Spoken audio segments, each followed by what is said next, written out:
వశీకరణ విద్య ఒకటి, నిమ్మకాయలు లేపుడు, బొక్కలు లేపుడు ఓ సాధ్యమవుతుందా? మంత్రశక్తితో అన్నీ సాధ్యమవుతుంది. దాన్ని శక్తిని మనం ఇప్పుడు మన దగ్గర ₹1,00,00,000 ఉంటే దాన్ని మనం జాగ్రత్తగా కాపాడుకుంటే ఉంటుంది. అది రోజుకి ₹1,00,00,000 రోజు ₹1,00,000 ఖర్చు పెట్టుకున్నా పోతే అది అయిపోతుంది. శక్తి కూడా అంతే. మీరు ఉపాసించే శక్తి ఎప్పుడు ధనం అయితే మన దగ్గర ఎప్పుడు నిరంతరంగా ఉండదు. మనం దాచిపెట్టుకుంటే ఉంటుంది డబ్బు. శక్తి కూడా అలాంటిది. నువ్వు దాచిపెట్టుకున్నంత వరకే ఉంటుంది. ఒకసారి పోతే మళ్ళీ కష్టపడి సంపాదించాలి. అందుకని ప్రతి చిన్న విషయానికి శక్తిని మనం ఉపయోగించుకోవాలి. ప్రతి చిన్న విషయం. ఇప్పుడు కొంతమంది వీడియోలలో వాటిలలో వీటిలలో నిమ్మకాయలు లేపడము అది అంటే మనకు అర్థమైపోతుంది. నేను చిన్నప్పుడు చూసింది ఇట్లా అంటే నిమ్మకాయలు వేసి గాలిలో తిరిగేది నేను కలర్ చూశాను. రాళ్ళ మీద చెట్టు పసరు పోసి రాళ్ళు పగలగొట్టి చూశాను. మళ్ళీ చెట్టు పోసినప్పుడు అవి ఆగే చూశాను. కానీ ఇప్పుడు నేను టీవీలో చూస్తున్నప్పుడు అక్కడక్కడ వీడియోలలో చూస్తున్నప్పుడు నిమ్మకాయని దారంతో లేపినప్పుడు కనిపిస్తుంటాయి కదా, అవి ఎక్కువ వైరల్ అవుతుంది. వాటి వల్ల వచ్చే లాభం ఏంటి? ఇప్పుడు ఇన్ కేసు మీ దగ్గర శక్తి ఉంది, నిమ్మకాయ లేపారు, దానివల్ల వచ్చే లాభం ఏంటి? కొంతమంది వ్యక్తులు ఏంటంటే అలాంటి వ్యక్తిని తీసుకురండి మీకు 20 లక్షలు 30 లక్షలు ఇస్తామని చెప్పి కొంతమంది చెప్తారు. వ్యక్తిని తీసుకురమ్మని. ఓకే. అంటే ఎవరో ఉంటారు, ఒక వ్యక్తి ఉంటారు, వాళ్ళకి తెలియదు. మధ్యలో ఉన్న వ్యక్తులు ఏంటంటే నువ్వు అలాంటి వ్యక్తిని తీసుకురా నీకు 20 లక్షలు 30 లక్షలు ఇస్తామంటారు. వీడికి తెలియదు, మధ్యలో వచ్చి వాడు తిరుగుతూ ఉంటాడు, దేశం మొత్తం తిరుగుతూ ఉంటాడు. అలా వాళ్ళు నేను లేపుతా అని చెప్పి ఏదో వాళ్ళకి బంధు తాగటం డబ్బులు తినటం అలా తిరుగుతూ ఉంటారు. అసలు ఎందుకు ఇది భూమిలో ఉన్న ధనాన్ని లేపడానికి ఉపయోగించవచ్చు మంత్రశక్తి. ఓకే. ఇది లేపితే భూమిలో ఉన్న నిధులను నిక్షేపాన్ని మంత్రశక్తి ద్వారా లేపవచ్చు. ఓకే.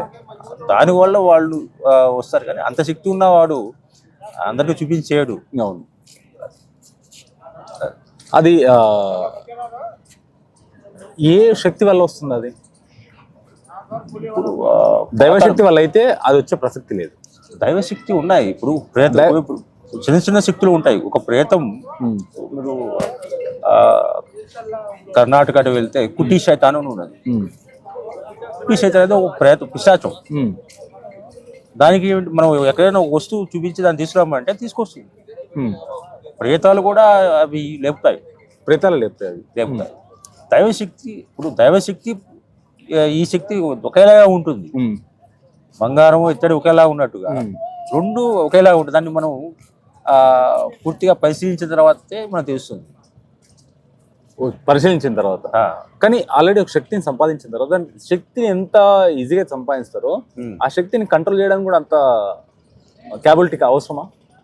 ఇప్పుడు దేవతలు ఎవరైనా ఇప్పుడు యక్షిని సాధన చేస్తారు. యక్షిని సాధన చేసేవాళ్ళు యక్షిని వాళ్ళకి సిద్ధి అయితే ఏమవుతుందంటే అతని సేవకురాలుగా ఉండాలి. అంటే వాగ్దానం తీసుకుంటారు, తల్లిగాను భార్యగాను ప్రేమికురాలు గాను ఇంకా వేరే విధంగా వాగ్దానం తీసుకుంటారు.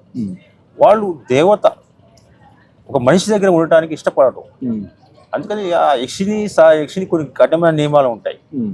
అది ఏం చేస్తుందంటే అది దేవత మీతో ఏదో విధంగా తప్పు చేసి వెళ్ళిపోవడానికి ప్రయత్నం చేస్తూ ఉంటుంది. అంటే ఇప్పుడు మీరు సంసార జీవితంలో ఉన్నారా లేకుంటే కంప్లీట్ సన్యాసంలో ఉన్నారా? నేను సాధన మార్గంలో ఉన్నాం. కంప్లీట్. అంటే మీకు పెళ్లి చేసుకోవాలని కూడా అనిపించలేదు ఒక్కసారి? నేను పెళ్లి చేసుకున్నాను. చేసుకున్నారా? చేసుకున్న తర్వాతనే బయటకు వచ్చేసారు? అవును. నేను అదే చెప్పాను మీకు. ఏదైనా మనము సాధనలో పరిపక్వం రావాలంటే అన్నీ చూసి బయటికి రావాలి. అవును, చెప్పారు. ఏదో మనం పుస్తకాలు చూసేసి చదువుకొని అది మోటివేషన్ అయిపోయి ఏదో తొందరగా వస్తుందన్న భావంతో ఎప్పుడు మాత్రం సాధన మార్గంలో రావద్దు.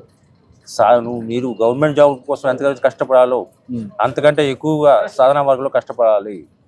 అప్పుడే అందరికన్నా పై స్థాయికి వెళ్తారు. ఎవరైనా సాధన చేయాలనుకున్నప్పుడు రావాలనుకున్న వ్యక్తులు ముందు భౌతికంగా అన్ని ఏర్పాటు చేసుకుని రండి. దేవత సాధన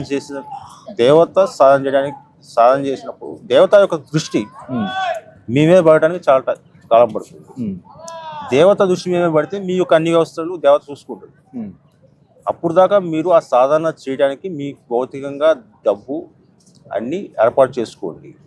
ఎవరైనా జాబ్ చేసేవాళ్ళు ఉన్నా ఆ జాబ్ చేస్తూ సాధన చేసుకోండి. నేనేదో సాధిద్దామని చెప్పేసి అన్ని వదిలేసి రావద్దు. అంటే ఇప్పుడు నేను చూస్తున్నా ఇక్కడ అక్కడ పక్కన కూడా వాళ్ళు మెడలో ఇవన్నీ వేసుకొని సాధన కోసం వచ్చినా అంటారు, మళ్ళీ అడుక్కుంటుంటారు డబ్బులు లేక. ఒక సాధకుడు నిజంగా సాధన చేసి అంటే వీడికి పూర్తిగా జ్ఞానం లేదు. వీళ్ళు ఏంటంటే ఆవేశంతో వస్తారు. ఎందుకు చెప్పాను, మీరు సాధన చేయాలనుకున్నప్పుడు మీ ఆర్థిక వ్యవస్థ ఏర్పాటు చేసుకోండి, మీ జాబ్ ఉంటే జాబ్ చేసుకోండి, దాంతోపాటు మీరు సాధన చేయండి. అప్పుడు మీకు దేవత స్ఫురణ ఇస్తుంది పూర్తిగా. ఆ స్ఫురణ ఇచ్చినప్పుడు మీరు బయటికి రండి, అప్పుడు ఎటువంటి ఇబ్బంది ఉండదు. లేకుంటే అటు ఇటు కాకుండా అయిపోతుంది. అటు కాకుండా అయిపోతుంది.